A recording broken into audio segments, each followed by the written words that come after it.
Vamos a continuar con la serie La soberanía de Dios. El tema de hoy es el número 7, se titula Su soberanía en la oración. Su soberanía en la oración. Primera de Juan 5:14 dice: y esta es la confianza que tenemos en Él, que si pedimos alguna cosa conforme a su voluntad, Él nos oye. Si pedimos alguna cosa conforme a su voluntad, Él nos oye. Las circunstancias que rodean al cristiano, como escasez, por un lado, otro tiempo puede ser abundancia, un tiempo puede ser salud, a veces hay tiempo de enfermedad, a veces hay tiempos de bonanza, otros de tempestad. A veces hay hambre, hay estrechez, a veces no. A veces hay peligro, a veces hay seguridad, hay quebrantamiento, hay situaciones de dolor. Hay tiempos felices, tiempos no tan felices. Pero todo esto y mucho más está bajo la soberanía de Dios. Dios tiene planes soberanos para formarnos a la imagen de su Hijo. Él tiene propósitos bien definidos y Él usará cualquier circunstancia para cumplir sus propósitos que Él tiene para nosotros. El problema radica en que no conocemos, no entendemos la soberanía de Dios. O cuando escuchamos sobre la soberanía de Dios, no queremos aceptar que Dios es soberano. Entonces nos metemos en problemas. Hubo una mujer en el Antiguo Testamento que se llamó Ana. Esta mujer era estéril y ella anhelaba tener un bebé. Esto es un deseo normal. Y ella hizo una petición a Dios que le concediera un bebé. Pero antes de que ella hiciera esta petición, ella hizo una confesión de la soberanía de Dios. En 1 de Samuel, no necesita buscarlo, en el capítulo 2, versículos 6 y 7, Ana está orando y dice así: el Señor es el que da la vida y el Señor es el que toma la vida, el que quita la vida. El Señor es el que empobrece y el Señor es el que enriquece. El Señor es el que humilla y a otro lo levanta. Entonces, esta mujer tenía un conocimiento de la soberanía de Dios que usted y yo necesitamos tener. Pregunta: ¿podrá mi oración cambiar los propósitos de Dios para mi formación, madurez y crecimiento? Bueno, antes de responderle, déjeme decirle algo. Una cosa son los propósitos de Dios y otra cosa son las circunstancias que rodean nuestra vida. Los propósitos de Dios son lo que Dios ha establecido hacer con nosotros. Y Él ha establecido la manera de hacerlo. Él tiene metas para nosotros y las circunstancias es lo que rodea todo aquello que nos lleve a cumplir los propósitos de Dios. A veces esas circunstancias nos hacen llorar, a veces estamos bien contentos, a veces hay abundancia, a veces hay escasez. Entonces hay una gran diferencia en lo que son los propósitos de Dios y las circunstancias que rodean nuestra vida para que se cumplan los propósitos de Dios. Entonces aquí viene una pregunta: ¿podrá mi oración cambiar los propósitos de Dios para mi formación, madurez y crecimiento? La respuesta es no. No. Pero ahora viene otra pregunta: ¿podrá mi oración cambiar algunas circunstancias que vienen a mi vida, las cuales Dios usa para purificar mi fe, formarme a la imagen de Jesús? ¿Sí o no? Sí. Sin embargo, los propósitos de eso seguirán adelante. Las circunstancias, el Señor puede moverlas como Él quiere, ¿sí? Y utilizar cualquier cosa. Por ejemplo, Dios había destinado desde antes de la fundación del mundo que Cristo Jesús fuese sacrificado en la cruz para perdón de nuestros pecados. y para que todo aquel que en Él creyere no se perdiera. Ese era un propósito eterno de Dios. O sea, o un propósito que Él diseñó para nuestra salvación, porque Él conocía todas las cosas. ¿Recuerdan cuando Jesús está en el huerto de Getsemaní orando? Está en una agonía terrible. Entonces hay un momento en el cual Jesús ora de esta manera y dice: Padre, si es posible, pasa de mí esta copa, pero no se haga mi voluntad, sino la tuya. Es decir, la voluntad del Cristo humano, del Jesús humano, tenía que alinearse a los propósitos de Dios. A sufrir a nadie le gusta. Y Él estaba en ese momento sufriendo. Pero como Él conocía la voluntad de su Padre, se sometió a la voluntad del Padre. Y aunque Cristo hubiera orado y hubiera dicho: Señor, ¿no hay un plan B? O algo así, el Padre le hubiera respondido: no. Entonces, ahí había un propósito muy definido de parte de Dios. Entonces, Dios, aunque oremos, no puede cambiar los propósitos que Él tiene para nosotros. Pero las circunstancias es así. Volvamos a Ana, la que reconoció la soberanía de Dios. Vamos a 1 de Samuel, capítulo 1, versículo 17. Ella entra al templo a orar, y está ahí el sacerdote, que era un ministro medio fuera de onda. Estaba desconectado de la comunión con Dios. Era un hombre que no cumplía su ministerio, y ve que Ana entra al templo y está orando, y la mira y dice: esta está borracha, dice. Entonces la mujer le dice: no estoy borracha, le dice, no estoy ebria. Lo que pasa es que estoy derramando mi corazón delante de Dios porque quiero un hijo, y vengo a su casa a pedirle un hijo. Ahora vamos a ver qué le respondió Dios. 1 de Samuel, capítulo 1, versículo, ¿qué dije? 17. Elí respondió a Ana y le dijo: ve en paz, y el Dios de Israel te otorgue la petición que le has hecho. Te otorgue la petición que le has hecho. Todo mundo deseamos lo mejor para todos, ¿no? Bien. Y ella le dijo: halle tu sierva gracia delante de tus ojos. Y se fue la mujer por su camino y comió, y no estuvo más triste. Levantándose de mañana, adoraron delante de Jehová y volvieron y fueron a su casa en Ramá. Y Elcana, su marido, se llegó a Ana, su mujer, y Jehová se acordó de ella. Fíjate, y le responde la oración. Versículo 20. Aconteció que al cumplirse el tiempo, después de haber concebido Ana, Dios hizo el milagro, fíjese. Dio a luz un hijo y le puso por nombre Samuel, diciendo: por cuanto lo pedí a Jehová. Ahora,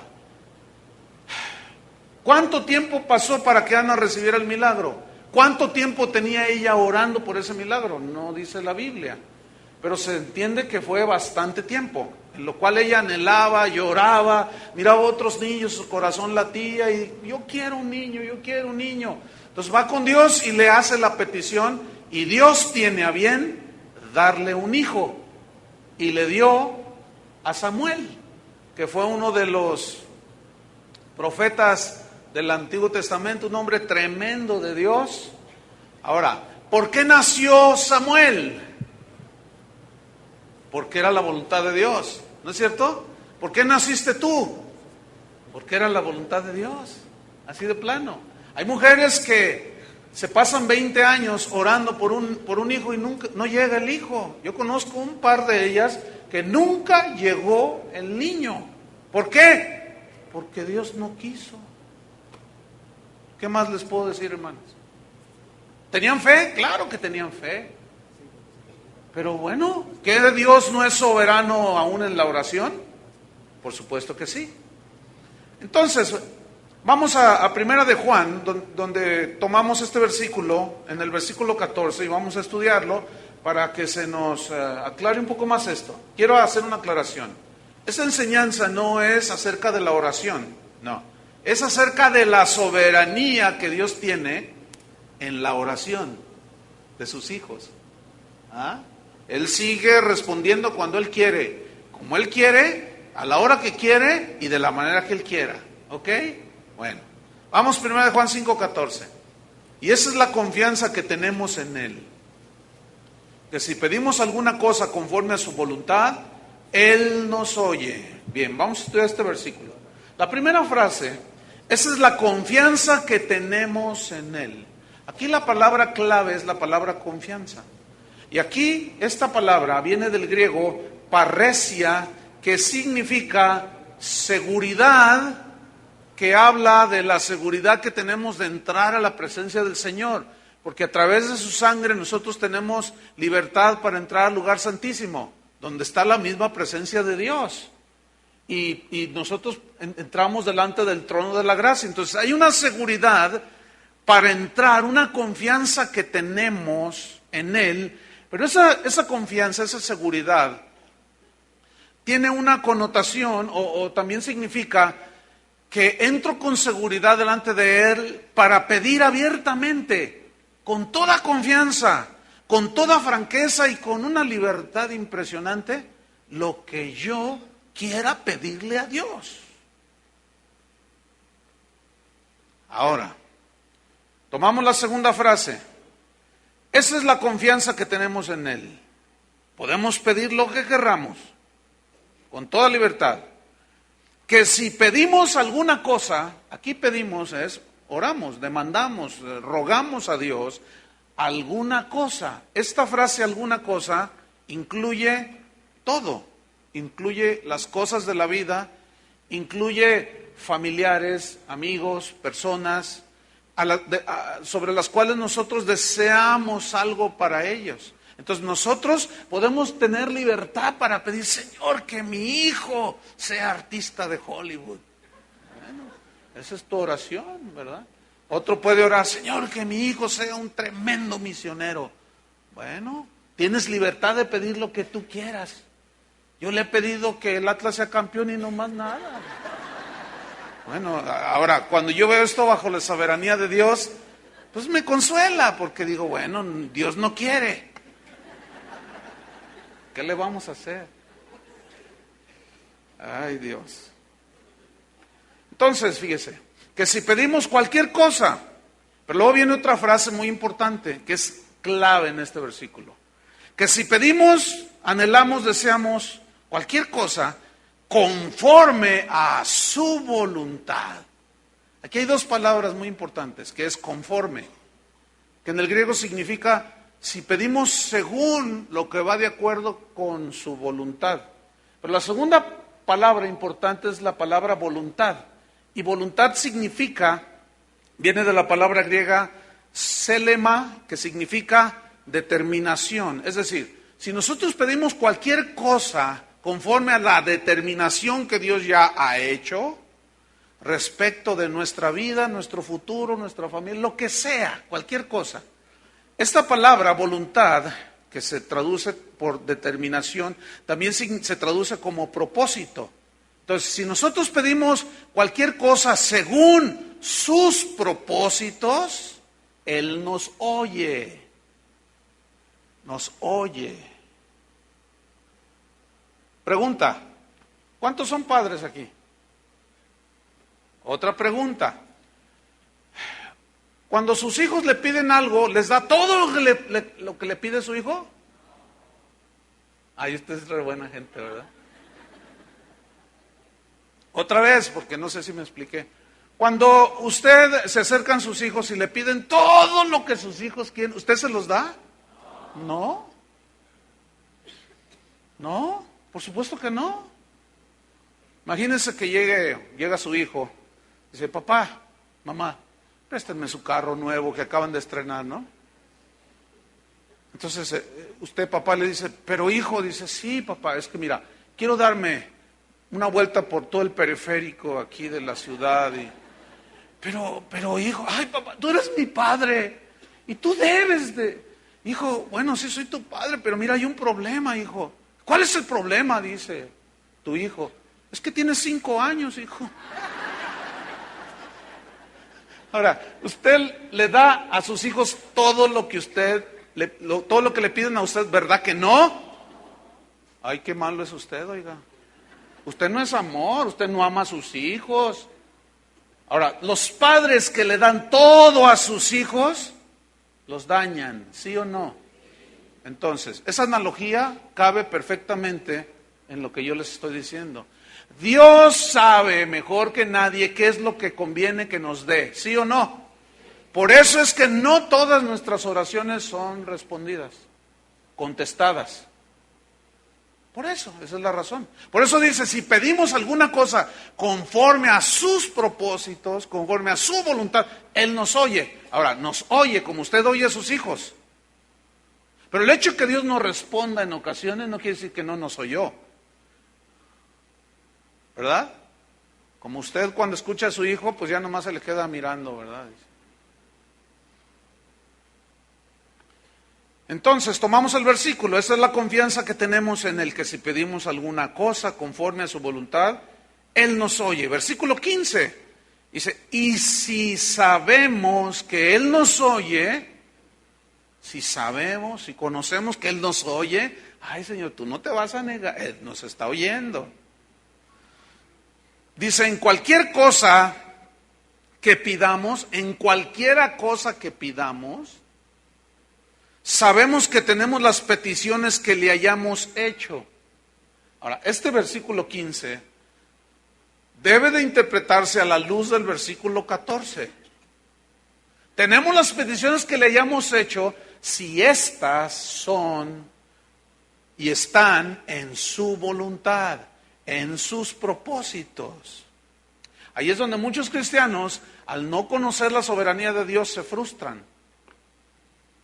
Por ejemplo, una vez Pedro le dice a Jesús primeramente les dice, es necesario que el Hijo del Hombre padezca por todos vosotros, va a padecer, lo van a maltratar, lo van a crucificar. Entonces Pedro le dice, Señor, que esto no te acontezca, le dice. Entonces Jesús lo mira y le dice, quítate delante de mí, Satanás, porque no pones tu vista en las cosas que Dios ha determinado. No conoces, porque si Jesús le hubiera hecho caso a Pedro, seguiríamos nosotros en nuestros pecados. ¿Ven? Entonces no le concedió esa petición a Pedro. Pedro era bien buena onda, porque amaba a Jesús y le decía, en ninguna manera, Señor, te acontezca lo que dices. Pero era la voluntad de Dios. Estaba designado de esa manera. Entonces, cualquiera cosa que pidiéramos, porque algunos ya han de estar ahorita, oye, pastor, pero pues el Jesús dijo que el que cree todo le es posible. Sí, todo, pero ese todo está sujeto a si es su voluntad. ¿No es cierto? Otros están diciendo, oye, pero Jesús dijo que si nosotros estamos en Cristo, pedid todo lo que queréis y os será hecho. Otra vez, ese todo lo que queréis os será hecho, se limita a si es su voluntad. Ejemplo, la madre de dos de los discípulos de Jesús, seguramente escuchó esa enseñanza y dijo, todo lo que pidamos, todo sí, el que cree todo. Entonces se acerca a Jesús, dice, Señor, quiero hacerte una petición. Y Jesús va caminando y se detiene, sí, mujer, dime. Dice, mira, te quiero pedir que en tu reino se sienten, yo tengo 2 hijos, ¿verdad? Y quiero que uno se siente a tu derecha y otro a tu izquierda. Y Jesús la mira así, dice, ay mujer, no sabes lo que pides. ¿Qué le dijo? No sabes lo que pides. Y a veces esa es la respuesta del Señor, no sabes lo que pides. Fíjese, en una carta que escribió una mujer joven de aquí de la congregación, esa carta se la envió a un hermano que está casado, tiene hijos, pero cuando él era soltero, era de los solteros más orados.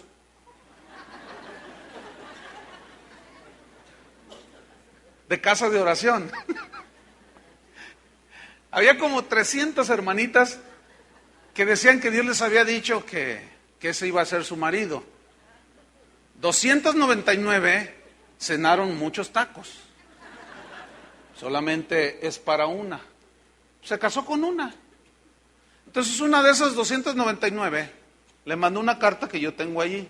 Y la carta decía así: hermano, yo sé y estoy confiando que Dios me habló claramente cuando me dijo que tú ibas a ser mi marido. Sé que ahora estás casado, dice, pero no me importa, yo seguiré orando. Porque Dios me dio la promesa que tú ibas a ser mi marido.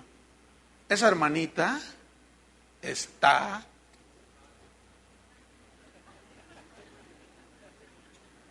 ¿Cómo está esa hermanita? Pobrecita. Da lástima, ¿no? No sabe lo que pide. Ella está pidiendo, dice. No sabe lo que pide. ¿Se imaginan a Dios contestándole esa oración? O sea, pues, ¿qué clase de Dios tendríamos, no? No, hermanos. Lo que pasa es que no sabemos lo que pedimos. Pero a mí Dios me reveló, sigue comiendo muchos tacos en la noche. Y vas a tener más revelaciones. Sí, definitivamente. Hermanos, hay cosas en la Biblia que están implícitas en lo que es la voluntad de Dios. Por ejemplo, alguien está orando y dice: Padre, muéstrame si es tu voluntad que yo perdone al hermano que me ofendió. Y el Señor nomás está así. ¿Qué? Señor, muéstrame si es tu voluntad. ¿Será su voluntad? O sea, hay cosas que ya están, ya vienen en el paquete. Imagínate un marido orando: Señor, dime, muéstrame si es tu voluntad, pues que yo siga manteniendo a mi familia. Ah, no, Dios te va a decir: no, mira, pues no, vete a Disneylandia y gástate el dinero, ¿verdad? Y déjalos, además yo soy el Todopoderoso, yo me encargo de ellos, tú ve y diviértete. O sea, hasta suena ridículo, ¿no? No, hermanos. Sin embargo, nosotros tenemos que aprender a que la soberanía de Dios está sobre lo que oramos y que Él no está forzado a responder nuestros deseos, nada más porque sí, ¿eh? Pero si estos van de acuerdo a su voluntad, bueno, Él responde. Martín Lutero dijo: la oración no es para cambiar los planes de Dios, sino para confiar y descansar en su soberana voluntad. Sabio el hermano Lutero. Pregunta: bueno, si Dios sabe todo lo que va a suceder, entonces ¿para qué orar? Está buena esa pregunta, ¿no? Pues, si Dios ya sabe, ya, ¿para qué le pido? Se los voy a contestar con 2 ejemplos. ¿Cuántas mujeres casadas hay aquí? ¿Les gusta que sus esposos les digan que las aman? ¿Sí les gusta? Entonces ahora yo le pregunto al marido. Les digo: oiga, ¿usted ama a su esposa? Y tu marido va a decir: claro, pastor, yo la amo a mi esposa. Oye, ¿y cuándo fue la última vez que le dijiste que la amabas? No, pues hace 20 años. Oye, ¿y por qué no se lo dices? Entonces, usted me responde: pues ella ya sabe, ¿para qué se lo digo? Bueno, ella ya sabe, pero a ella le gusta y quiere y necesita que usted le diga que la ama. ¿Entendió la analogía? Ahí va otro ejemplo. Usted se está preparando para su examen final en la universidad. Entonces le pasan un cuestionario de 150 preguntas. Entonces usted se pone a estudiar y se toma su vitamina E para la memoria, quién sabe cuánta cosa, y ora y se quema las pestañas y se aprende las 150 preguntas. Usted va con sus amigos: a ver, pregúntamelas así salteadas. Pues la número 15, esta, es esto. Y entonces tú dices: no, estoy bien filoso, ya estoy bien estudiado. Entonces, como usted ya sabe que va a pasar la prueba, pues ¿para qué va y presenta el examen? Si usted ya sabe. Bueno, entonces esa es la respuesta a la pregunta. Si Dios ya sabe, entonces ¿para qué quiere que oremos? Bueno, ya tiene la respuesta, pero yo se lo voy a abundar un poco más. Él quiere que nosotros vayamos en oración con Él para demostrar y reconocer nuestra dependencia de Dios. Por eso Él quiere. Él quiere que le digamos, Señor, no tengo a nadie más, porque eso es reconocer que Él es Dios. Señor, haz las cosas como tú quieras, eso es reconocer que Él es soberano. Y eso es adoración a Dios, fíjate. Entonces, ¿para qué orar? Pues para crecer en la gracia y en el conocimiento de su voluntad. ¿Cómo yo voy a conocer su voluntad si yo no hablo con Él y no me comunico también a través de su palabra? ¿Cómo voy a saber? Romanos 12:1 dice que renovemos nuestro entendimiento para que comprobemos cuál es la buena voluntad de Dios, agradable y perfecta. ¿Cuál es la buena voluntad de Dios, agradable y perfecta? Pero ¿cómo vamos a alinearnos a la voluntad de Dios? ¿Cómo vamos a alinear nuestros pensamientos a los de Dios si creemos y pensamos que nuestros deseos, pensamientos y propósitos son mejores que los de Él? Jamás vamos a poder hacer una cosa así. Pedro dijo, ¿a quién iremos, Jesús? Cuando le preguntó, ¿ustedes también se van? Pedro le dice, ¿a quién iremos? ¿A quién más vamos a ir? ¿De dónde vendrá nuestro socorro, hermanos? El socorro viene del Señor. Como Josafat, que está enfrente del enemigo allí, y dice, Señor, venimos a ti porque no sabemos qué hacer. Y Dios le dio una estrategia y ellos vencieron. También Dios quiere que oremos para ejercitar nuestra fe, nuestra confianza y nuestra obediencia. Por eso Él quiere que oremos también. Pablo le dijo a los tesalonicenses, orad sin cesar. Esto más que un acto de 24 horas, imagínate, pues no se refiere a un acto de 24 horas orar sin cesar. Más bien es una actitud del corazón. Es decir, es un caminar humilde delante de Dios, dócil a su voz. Cuando Él te dice cállate, tú te callas. Cuando te dice habla, tú hablas. Cuando te dice ve, vas. Eso es una actitud de oración sin cesar, hermanos. Entonces, va mucho más allá. Entonces, fíjense, nosotros oramos no para torcerle el brazo a Dios. Porque ahí está el cristiano, no. Quiere algo, ¿verdad? Lo que sea. Dice, Señor, voy a ayunar. Y el Señor empieza a temblar. Voy a ayunar y no voy a comer nada hasta que me concedas lo que quiero. Ten cuidado, porque te puedes morir de anoréxico. Ten mucho cuidado. ¿Tú crees que vas a chantajear a Dios o lo vas a manipular? Que no voy a comer, no voy a comer. Y algunos van a decir, pues ya te hace falta, mijo. Órale, éntrale al ayuno. Éntrale al ayuno y yo sabré cuándo te responde. No, hermanos, la oración no es para torcerle el brazo a Dios, ¿verdad? No, no, no. La oración es para alinearnos nosotros a la voluntad de Él. Una vez llega un profeta llamado Agabo se llamaba. Y estaba Pablo allí, había una reunión. Entonces llega y toma el cinto de Pablo y dice, el dueño de este cinto, y empieza a profetizar. Lo van a perseguir, lo van a poner una corretiza, lo van a apedrear, le van a dar todo. Y era de Pablo y todos sabían que el cinto era de Pablo. Entonces Pablo está viendo ahí y todos los demás discípulos y dice, así dice el Señor. Y cuando termina de profetizar, Pablo se levanta y dice, cancelo tus palabras, Agabo. Así dice en el libro de los Hechos. Te reprendo, profeta de maldición. No dijo eso. Fíjate, Dios le estaba advirtiendo lo que le iba a venir. Entonces los discípulos dice que lo rodearon y lo abrazaron y lloraron en su hombro.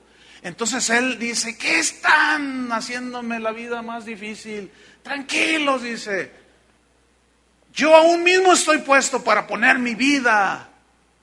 Así es que no me estén molestando. ¿Qué es lo que hacen los cristianos de hoy? Apenas viene una situación de escasez, de estrechez, ya están atando al diablo, ya están 15 cuantas cosas. Hasta le hacen así. Hátelo bien, porque parece como que el nudo no funcionó. Y Pablo dice, no, yo estoy puesto aún para poner mi vida. Qué diferentes estos, ¿no? Entonces nosotros oramos para conocer la voluntad de Dios y aceptarla. Cuando calla, calle, hermano. Cuando responde, dele gracias. Cuando no responda a Dios, dele gracias. Filipenses 4:6 dice, por nada estéis afanosos, sino sean conocidas vuestras peticiones delante de Dios con toda oración y ruego, con acción de gracias. Hagan conocidas sus peticiones, pero serán contestadas si son conforme a su voluntad. Algunos maestros de la Biblia enseñan erróneamente cuando dicen, hermano, si usted ora diciendo, Señor, sáname, si es tu voluntad, no diga así, porque usted está anulando la fe, dicen. No diga si es tu voluntad. ¿Por qué? Porque sí es su voluntad que usted sea sano. Y todos, y lo van y traen billetes a la plataforma. Si así fuera, como dicen ellos, entonces ¿por qué a Pablo lo dejó con el aguijón? ¿Por qué? ¿Qué le faltaba fe a Pablo o qué? Ya sé, no le dio una ofrenda al apóstol que estaba ahí enfrente. Entonces no le funcionó. No, hermano. Lo que pasa es que no nos enseñaron bien.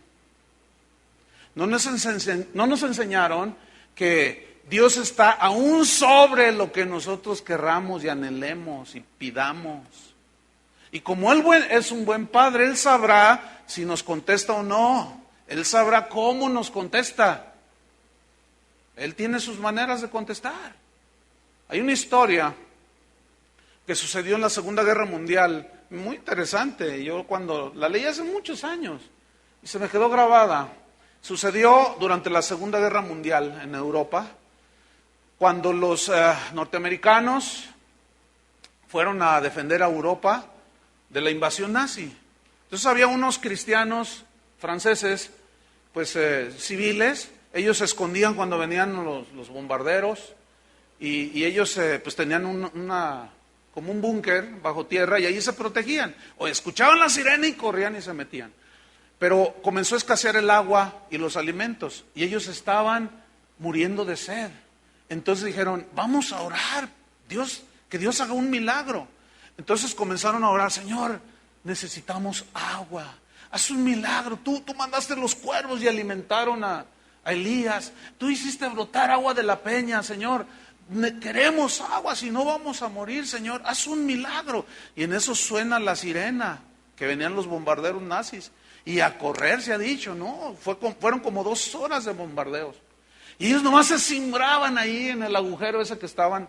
Cuando pasa todo ese tiempo dijeron, no, pues ya quién sabe cómo esté todo allá afuera. Fueron saliendo estos hermanos de donde estaban escondidos y uno se avecina, se aventura un poco más hacia afuera y empieza a gritar, milagro, milagro, hermanos, Dios contestó la oración. Y todos salieron, ¿qué? Había un borbotón que levantaba como 5 metros de la tierra, que una bomba de más de 100 kilos había hecho un hoyo allí. Dios les contestó la oración. Un poco violento, pero les contestó la oración como Él quiso.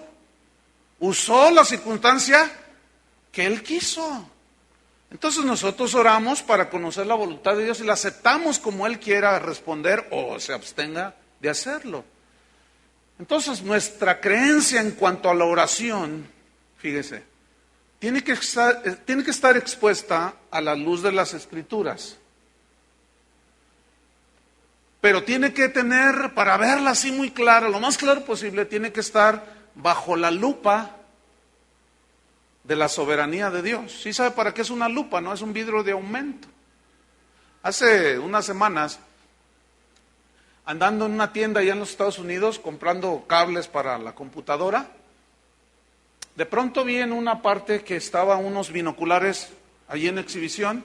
Entonces yo los miré, pues por curiosidad, los tomo y el almacén era enorme, era grandísimo. Entonces yo tomo los binoculares y los enfoco y miro lo que está hasta el fondo y estaban unas cajas apiladas. Pues comienzo a leer las letritas que tenían las cajas. Yo dije, ay, esto está poderoso, esto está tremendo, no hombre, con esto hasta el corazón les voy a ver a los hermanos. Entonces veo el precio, $30, dije, no, le voy a llevar uno a cada uno. No, compré los binoculares y me los traje. Entonces el otro día estaba ahí en mi casa. ¿Se acuerdan ahora el mes pasado, en octubre, que había una luna así impresionante? ¿Cuántos la vieron?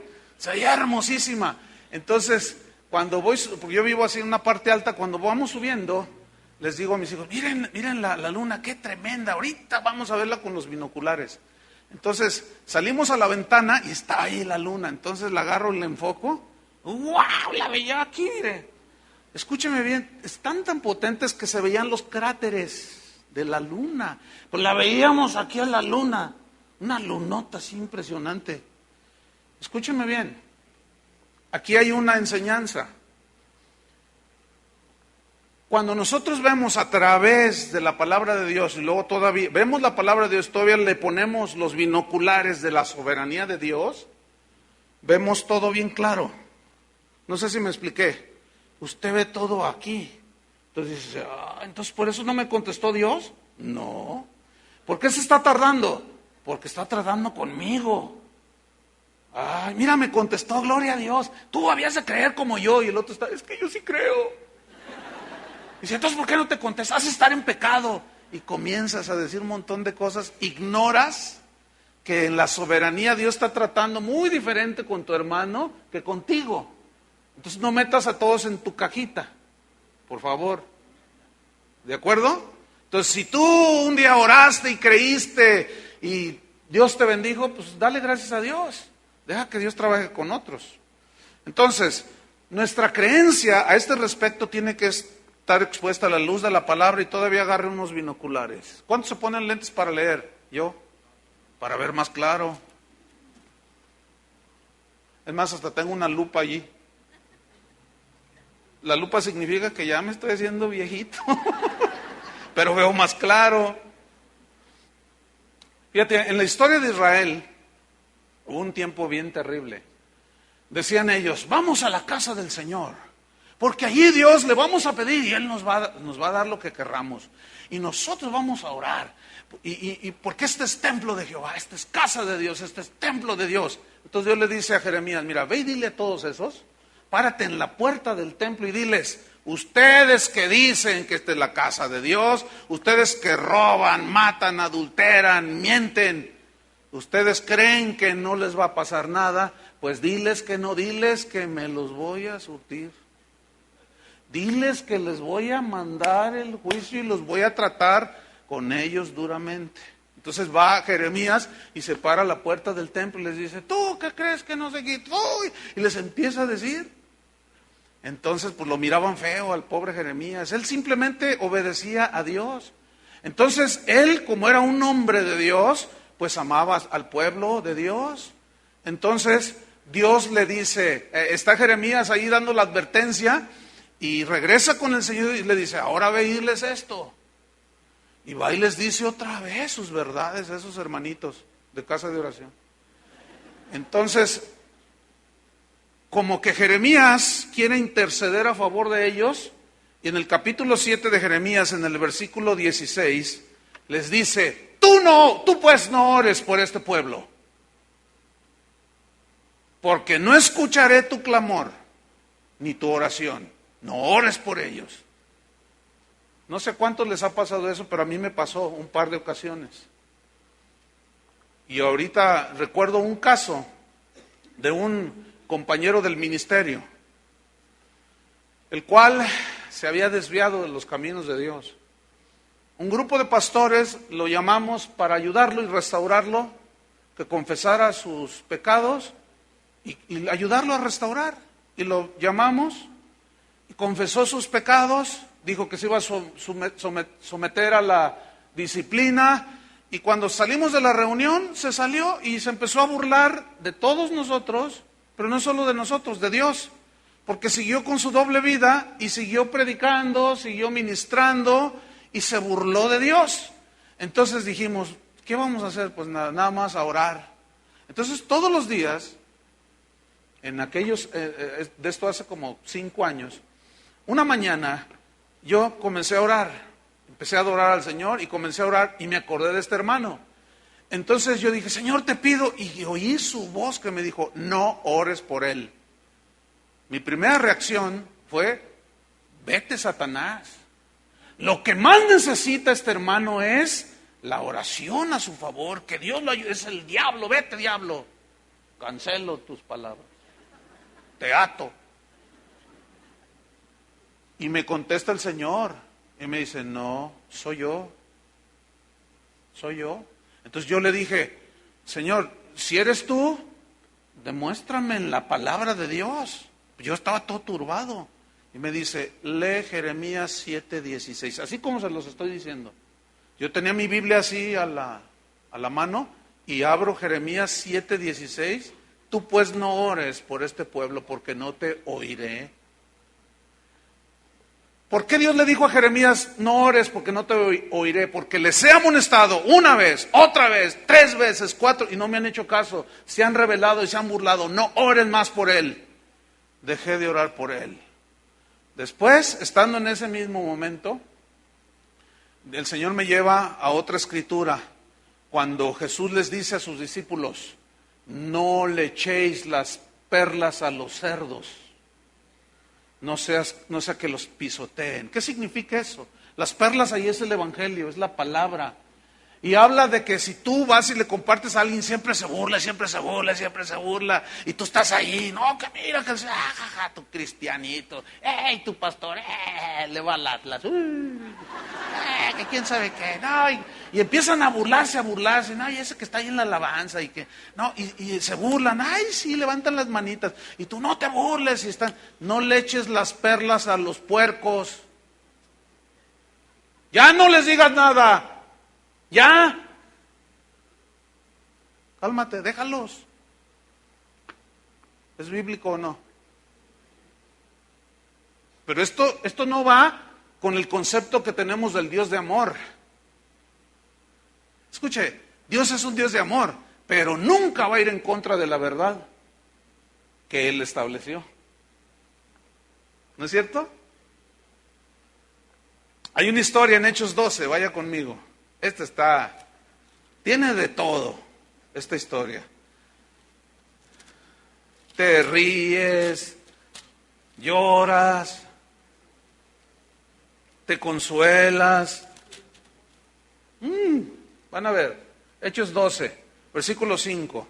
Resulta que a Pedro lo meten a la cárcel. ¿Por qué crees? Porque hizo un concierto y no cobró. No se crean. No. Fue por andar predicando la palabra de Dios y lo metieron a la cárcel. Entonces fíjate ahí en Hechos 12, versículo 5. Así que Pedro estaba custodiado en la cárcel. Lo metieron a la cárcel, estaba custodiado. Pero la iglesia hacía sin cesar oración a Dios por él. Ahora, yo quiero que hagan en su imaginación, en su mente, un cuadro. Están ahí los discípulos, los hermanos, la iglesia, y lo metieron a la cárcel a Pedro. ¿Cómo? Sí, lo metieron a la cárcel. Pastor, y empezaron a decirle ahí a los demás apóstoles, metieron a la cárcel. Pues vamos a orar por él. Y empezaron a orar por el Señor. Fortalécelo. Señor, es un milagro. No permitas que esos tremendos de Herodes se burlen de tu palabra y que no escarnezcan a Pablo, Señor. Señor, necesitamos a Pedro todavía aquí entre nosotros. Dije Pablo, ¿verdad? Necesitamos a Pedro aquí entre nosotros. Empezaron a orar, a interceder. Señor, haz un milagro, haz lo que quieras, Señor. Fíjense el versículo número, 6. Y cuando Herodes le iba a sacar, o sea, para matarlo, aquella misma noche estaba Pedro, vean, durmiendo entre 2 soldados, sujeto con 2 cadenas, y los guardas delante de la puerta custodiaban la cárcel. Qué preocupado estaba este. Qué bárbaro, ¿no? Sabía que lo iban a matar a la mañana, al amanecer. Sabía que le iban a cortar la cabeza. Aquí estoy, bueno, Señor, que me hago la vida pesada. A ver, estaba encadenado, estaban los soldados, tenían cadenas. Pues ahí se acurrucó. Se quitó la capa, hizo una almohadita y dijo, bueno, pues con permiso. Y empezó a dormir, y se durmió. Eso habla, ¿de qué habla eso? De una total confianza en la soberanía de Dios. Si llegó mi hora, está bien, gloria a Dios. Ya. Morir es ganancia. Y estaba dormidito, y yo creo hasta roncando estaba, tremendo Pedro. ¿Qué sucede? Versículo 7. Y aquí es que se presentó un ángel del Señor y una luz resplandeció en la cárcel. Y tocando a Pedro en el costado, aquí, le despertó, diciendo, levántate pronto, le dice. Y las cadenas se le cayeron de las manos. Imagínense aquello, ¿no? Le dijo el ángel, cíñete, o sea, agarra tu almohadita que habías puesto allí, y átate las sandalias, los guaraches, ¿verdad? Se los ató, y lo hizo así, y le dijo, envuélvete en tu manto, y sígueme, le dice el ángel. Y saliendo le seguía, pero no sabía Pedro que era verdad lo que hacía el ángel, sino que pensaba que veía una visión, como que había dicho, estoy soñando, no sé. Pensaba que veía una visión. 10. Habiendo pasado la primera y la segunda guardia, y los guardias no se dieron cuenta, fíjense. Llegaron a la puerta de hierro que daba a la ciudad, la cual se les abrió por sí misma, y salidos pasaron una calle, y luego el ángel se apartó de él. O sea, lo sacó y de pronto se desaparece y lo deja allá. Y ahí va Pedro, ¿no? Anoten. 11. Entonces Pedro, volviendo en sí, dijo, ahora entiendo verdaderamente que el Señor ha enviado su ángel y me ha librado de la mano de Herodes y de todo lo que el pueblo de los judíos esperaba. Y habiendo considerado esto, llegó a casa de María, la madre de Juan, el que tenía por sobrenombre Marcos, donde muchos estaban reunidos orando. Versículo 13. Cuando llamó Pedro a la puerta del patio,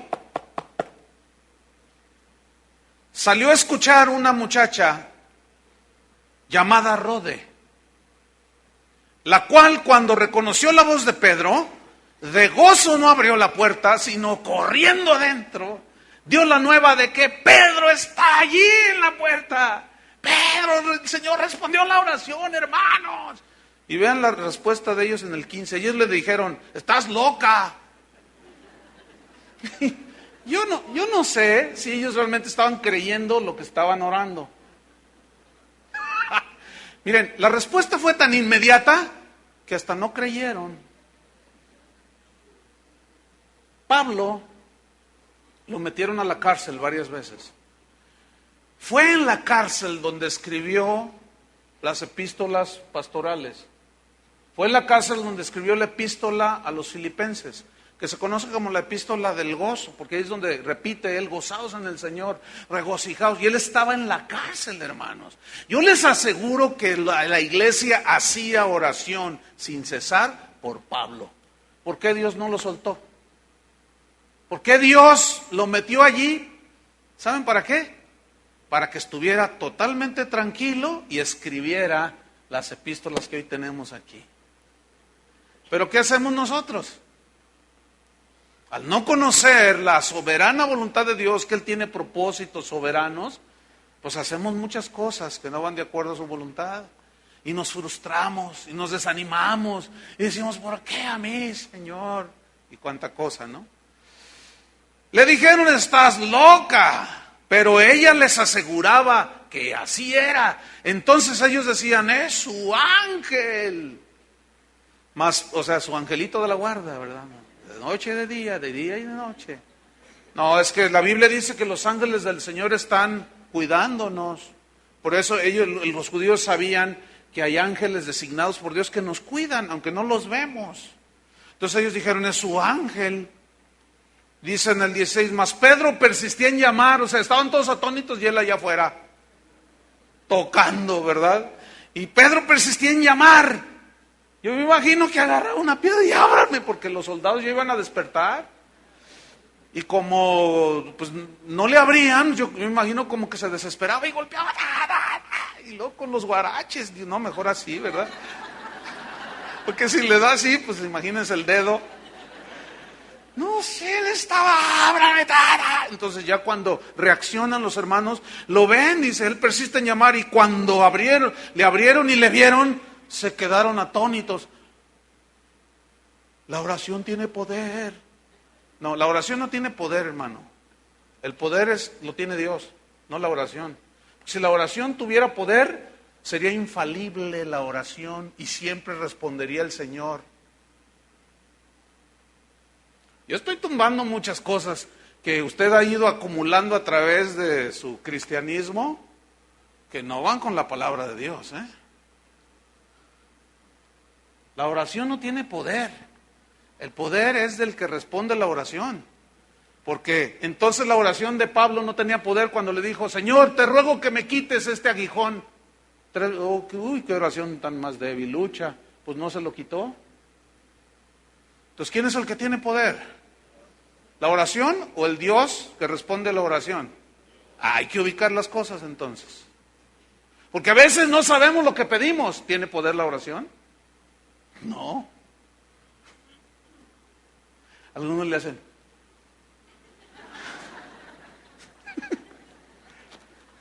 Entonces, mire, muchos cristianos creen que las promesas de Dios son como un cheque en blanco que usted lo llena con lo que usted quiere. Falso.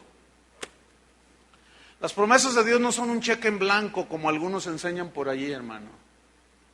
No son un cheque en blanco donde usted le pone la cantidad que quiere y usted va al banco y usted lo cambia. No, así no son las promesas de Dios. Escuche bien, todas las promesas de Dios son condicionadas, todas.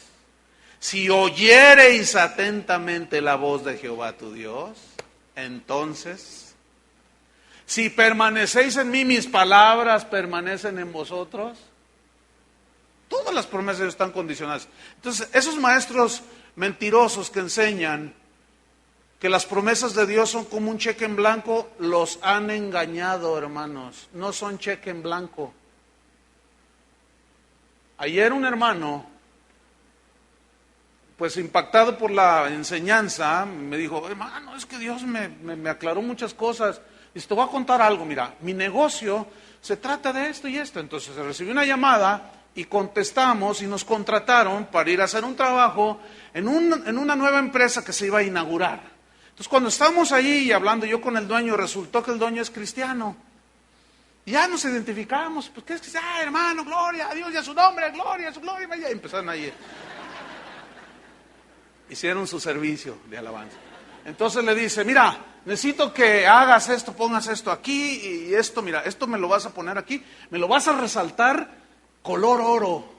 Dice, no, mira, te voy a poner este dorado. No, quiero el mejor material que se vea como si fuera oro. Dice, pero eso es mucho más caro, hermano. Dice, no importa, dice, tú ponlo. Ah, bueno, dice. Entonces ya lo pusimos y parecía oro. Parecía que lo que hice, los retoques que hicimos, parecía que estaban forrados de oro.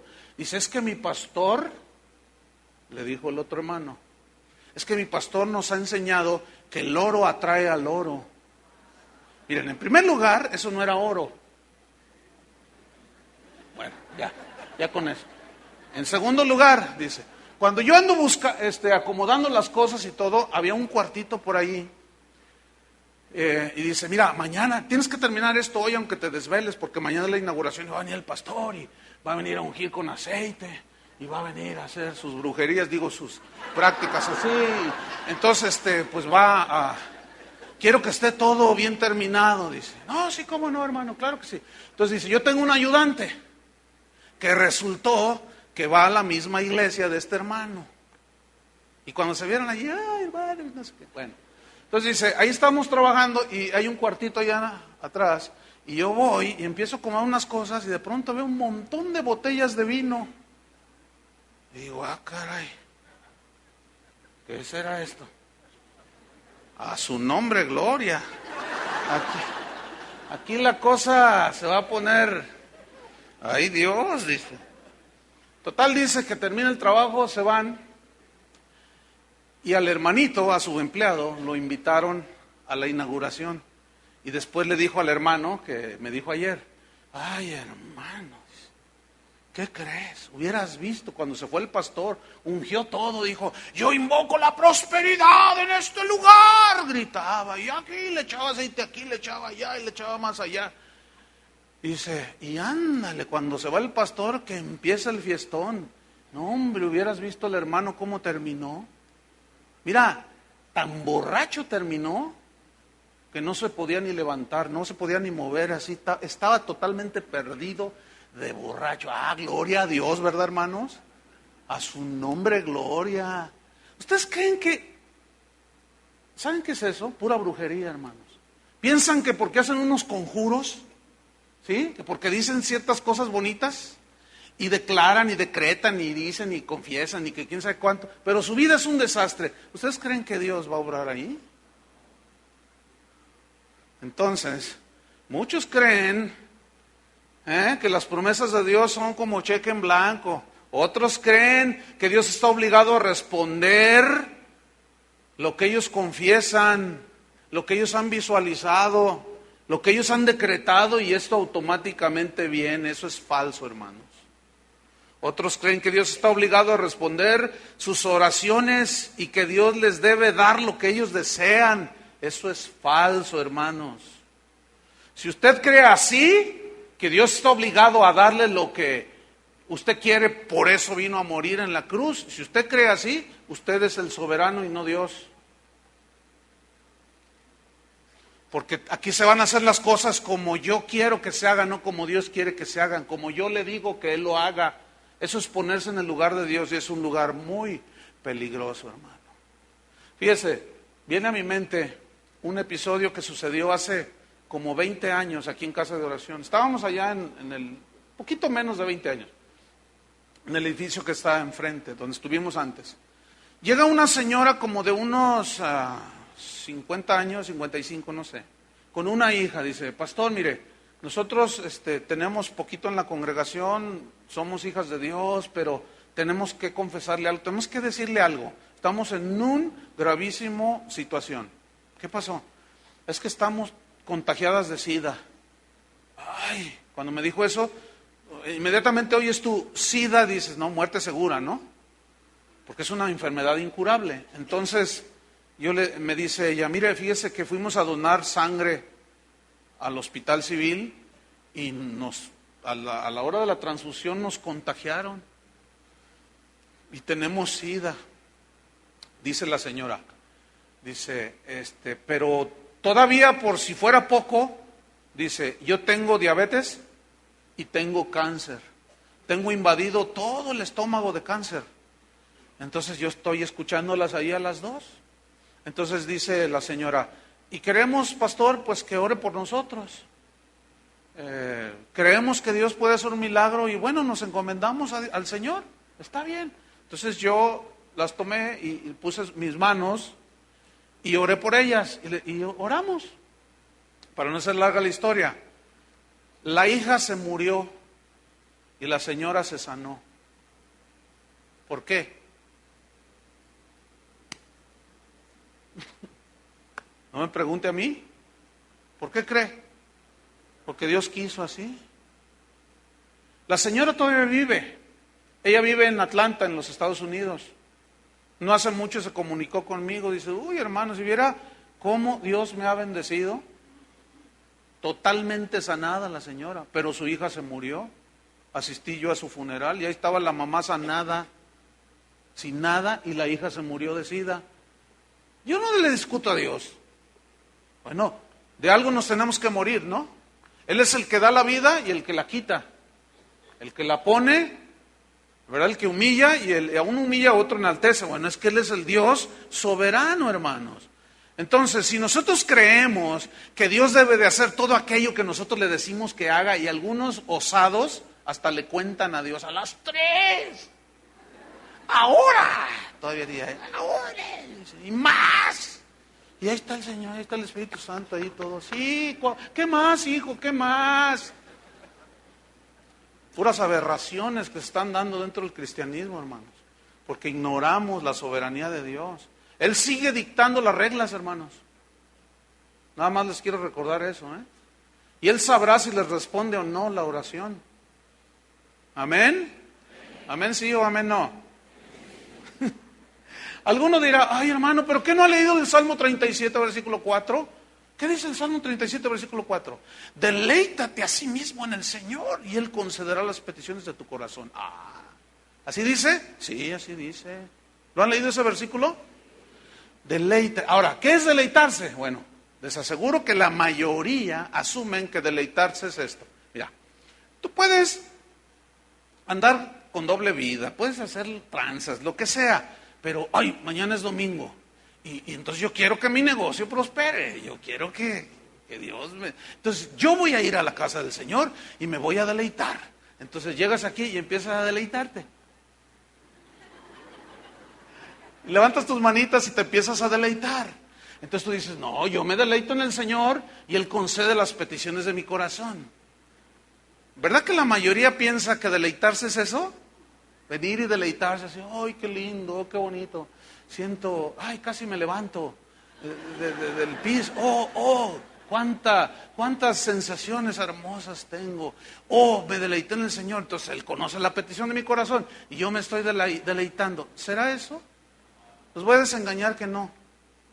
La palabra deleitarse ahí es una palabra griega, hebrea, A-N-A-G, anag, que significa ser maleable. ¿Qué es ser maleable? ¿Qué es la maleabilidad? La maleabilidad es una cualidad que tiene el metal como el oro, es la docilidad para ser manejado, es la facilidad que tiene el joyero para trabajar el oro y hacer lo que quiera con el oro. La estatua del Ángel de la Independencia en la Ciudad de México no es de oro macizo, tiene una cubierta nada más de oro, porque el oro es maleable. Y la Biblia habla del oro comparándola con nuestra fe, purificándola mucho más preciosa que el oro. Entonces, ¿qué se entiende por deleitarse? Deleitarse aquí es alguien que es fácil, moldeable. Es alguien que es fácil de convencer cuál es la voluntad de Dios. Alguien que es fácil persuadirlo por Dios cuál es la voluntad de Dios. Eso es deleitarse en el Señor. Fíjense nada más. Porque usted está ahí en la presencia de Dios y el Señor te dice, mira, vas a hacer esto. Y usted le dice, sí, Señor, sí, lo voy a hacer. Entonces usted se está deleitando. Entonces no es eso, quítese de su cabecita eso de, vamos a deleitarnos en el Señor. Y a mover sus manitas y echar uno que otro brinquito. El brinquito pentecostés, ¿verdad? Que nomás le hacemos así. Pero por allá afuera como diablos, ¿verdad? No, hermano, no.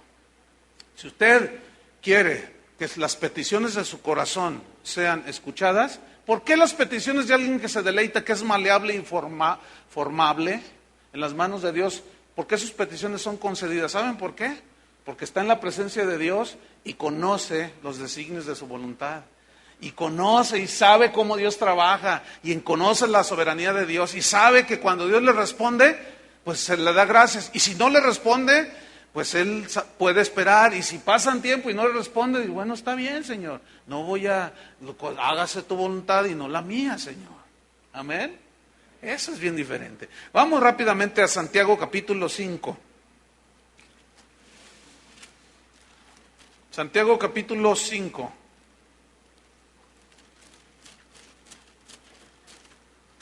En el versículo número 13. Dice, ¿está alguno entre vosotros afligido? ¿Qué dice? Haga oración. ¿Está quebrantado? ¿Está llorando? Haga oración. ¿Para qué haces oración? Para que le preguntes a Dios, si Dios te revele qué es lo que está haciendo contigo. Haga oración, alíñate a la voluntad de Dios. ¿Estás triste? Haz oración. ¿Qué más? ¿Está alguno alegre? Cante alabanzas. ¿Está alguno enfermo entre vosotros? Oiga, pues no, que los cristianos no se enferman. ¿Está alguno enfermo entre vosotros? Llame a los ancianos de la iglesia y oren por él, ungiéndole con aceite en el nombre del Señor. Y la oración de fe, de confianza en Dios, salvará, o sea, sanará al enfermo. Sanará al enfermo. La oración de fe. Ahora, escuchen bien, sigo leyendo. Y el Señor lo levantará, o sea, lo sanará. Y si hubiere cometido pecados, le serán perdonados. Es decir, los ancianos ahí, los pastores, pueden, al estar orando por la persona, pueden discernir la razón por la cual está enfermo. Puede ser por prueba de fe, puede ser por desobediencia, puede ser a causa de pecado, puede ser por diferentes razones. Y si es por pecado, dice aquí que si hubiere cometido pecados, ¿qué? Le serán perdonados. Versículo 16. Confesad vuestras ofensas unos a otros, llorad unos por otros, para que seáis sanados. Escuchen, la oración eficaz del justo puede mucho. ¿Cuál es la oración eficaz? ¿Saben cuál es? La que está de acuerdo a su voluntad. Esa es la oración eficaz. Pero luego enseguida habla de Elías.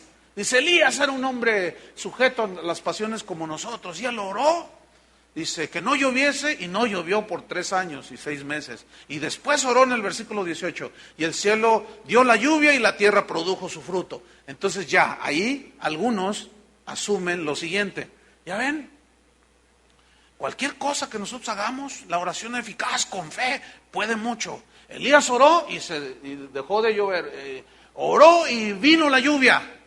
Nada más que no toman en cuenta que en Primera Reyes, del capítulo 17, 18 y 19, donde está la historia, ellos no han leído que dice, mas todo esto que Elías hizo fue por mandato de Jehová. Porque él era maleable, ¿entiende? Entonces, cuando le dijo, ve con el rey y dile, si no agarran la onda, detengo la lluvia. Entonces él va y dice, pero no se la sacó de la manga. Fue porque Dios le dijo. Esa es la oración eficaz, que haces lo que Dios te dice y te alineas a la voluntad de Dios. Y para terminar, capítulo 4 del mismo Santiago, dice, ¿de dónde viene? Versículo 1, ¿de dónde vienen las guerras o los conflictos y los pleitos, las contiendas entre vosotros? ¿No es de vuestras pasiones? Aquí la palabra pasiones significa sus sentidos naturales. Complacer esos sentidos, deleitar los sentidos carnales, no viene de satisfacer sus deseos carnales, las cuales, o sea, pasiones, contienden en vuestros miembros, su cuerpo. Versículo 2 dice, codiciáis, significa desear intensamente, ¿qué? Satisfacer los impulsos carnales y materiales. Dice, codiciáis y no tenéis. Matáis, fíjense hasta dónde llegaban. Matáis y ardéis de envidia. O sea, hervían de celos ellos. Dice, y no podéis alcanzar. O sea, no logran lo que quieren. Eso significa, combatís y lucháis, pero no tenéis lo que deseáis. Y luego les dice, porque no pedís. Y luego en el versículo 3 les dice, pedís y no recibís. O sea, no obtienes lo que tú quieres. ¿Por qué? Porque pedís mal para gastar en vuestros deleites. Aquí gastar en vuestros deleites significa para malgastar, para desperdiciar en sus deseos puramente terrenales. Y eso es lo que la doctrina falsa de la prosperidad ha infundido en los creyentes. Puros deseos materiales, hermano. Y hasta que venga Cristo yo atacaré esa doctrina, porque es falsa, hermanos. No es conforme a la piedad. ¿Qué es la doctrina conforme a la piedad? Es todo aquello que te lleva en pos de Dios. Y estos te ponen la mira en las cosas de la tierra y te llevan en pos de las cosas de la tierra. Pedís y no recibís porque pedís mal, para gastar en vuestros deleites, para satisfacer tus puros deseos terrenales. Conclusión, hermanos, la oración es una actitud más que un acto, ¿sí? Es una dependencia total en la soberanía de Dios. Y la docilidad que tú tengas para aceptar su voluntad. Esa es la verdadera oración, hermanos. Termino con este pasaje de la Biblia. Jesús está con sus discípulos, entonces uno de ellos le dice: Señor, enséñanos a orar. Entonces Jesús los llama: vengan. Miren, ustedes cuando oren, no sean como los paganos que no conocen a Dios, que usan vanas repeticiones, fórmulas mágicas. Repite 5 veces la oración de Jabez. Repite 5 veces el Salmo 91. Mira, y luego haces esto, y luego haces lo otro, y luego le avientas aceitito, y luego, es pura brujería. No, dice Jesús, ustedes no sean como los paganos que piensan que por su palabrería van a ser escuchados. Vanas repeticiones, dice. ¿Se acuerdan antes de ser cristianos? Padre nuestro, Padre nuestro, Padre, ¿cuál padre? ¿Cuál padre? A ver, ni lo conocías, y Padre nuestro, ¿cuál padre?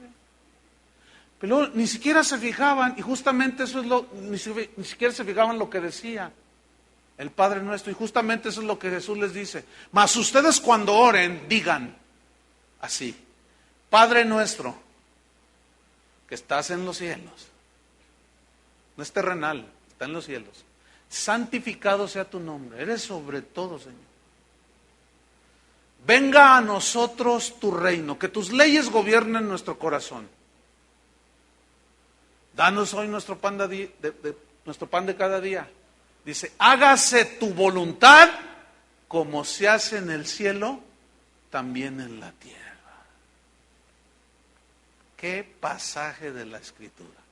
Ustedes oren así: hágase tu voluntad como se hace en el cielo, también aquí en la tierra. ¿Y quién va a hacer su voluntad? Nosotros.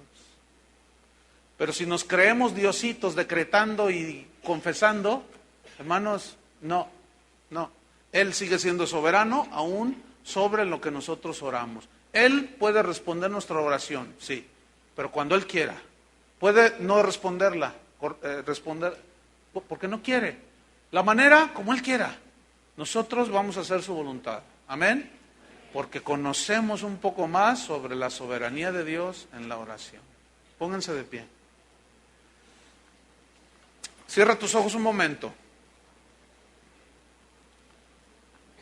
Si quieres puedes levantar tus manos como tú gustes.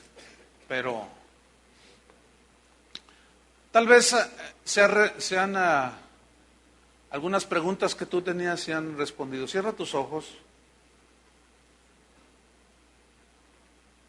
Tal vez ahora tú estás diciendo: ahora entiendo. Entonces, no es la voluntad de Dios aquello con lo que yo... Bueno, estás entendiendo un poquito más, ¿sí? Ahora, esto no significa, hermanos, que nosotros no vamos a orar. No, sí. Pero Jesús dijo: cuando oren, digan: hágase tu voluntad. Entonces, Señor, muéstrame cuál es tu voluntad. Debo decirles que su voluntad está expresada en las Escrituras. Pero hay detalles, como ciertas maneras de hacer la voluntad de Dios que no están allí, pero que están allí. Por ejemplo, perdonar. Eso allí está ahí implícito. Esa es voluntad de Dios. Pero ¿cómo quiere que tú lo hagas? A lo mejor quiere que vayas ahorita con tu papá, con tu mamá, con el que tienes el conflicto que por tantos años no te has hablado con tu familiar. A lo mejor te dice: mira, ve tú y tu esposa. A lo mejor te dice: ve tú solo. Esos son los detalles que no están en la Biblia. Pero sí está que tú perdones. Y tantas cosas. ¿Quieren que oremos como Cristo enseñó a sus discípulos? Cierra tus ojos. Padre, te damos gracias, Señor. Tú eres nuestro Padre, nosotros somos tus hijos. Tú estás en los cielos, nosotros estamos en la tierra, Señor. Nosotros estamos contaminados con el pecado y tú eres santo. Tú eres un Dios autosuficiente, nosotros no. Nosotros tenemos una dependencia cada día de ti, Señor. Danos hoy nuestro pan de cada día. Danos, Señor, las cosas que necesitamos cada día. Pero no se haga nuestra voluntad, sino la tuya. Que aquí en la tierra, Señor, así como en el cielo, que los ángeles acatan tus órdenes, aquí en la tierra nosotros hagamos tu voluntad, Señor. Y es a través de orar y de tener comunión contigo que tú nos puedes decir, Señor: Ve y vamos. No vayas, no vamos. Habla, hablamos. Calla, callamos. Es así como nosotros nos alineamos, Señor. Entonces ahora podemos entender con mayor amplitud que si pedimos alguna cosa conforme a su voluntad, Él nos oye. Y sabemos que tenemos las peticiones conforme a su voluntad. Te damos gracias, Señor, por lo que has tenido a bien contestar de nuestras oraciones. Pero también te damos gracias, Señor, porque hay otras que no han sido contestadas. Hay otras que la respuesta viene en camino, otras que definitivamente no serán contestadas. De cualquier manera, Señor, te damos gracias. Gracias porque estamos conociendo al Dios soberano, que gobierna, que pone, quita reyes, que enaltece, que empobrece, que humilla, que levanta, que da la vida y toma la vida. Señor, revélate cada día más en nuestras vidas. En el nombre de Jesús te damos toda la gloria y la honra, Padre. Amén. Que Dios los bendiga, hermanos.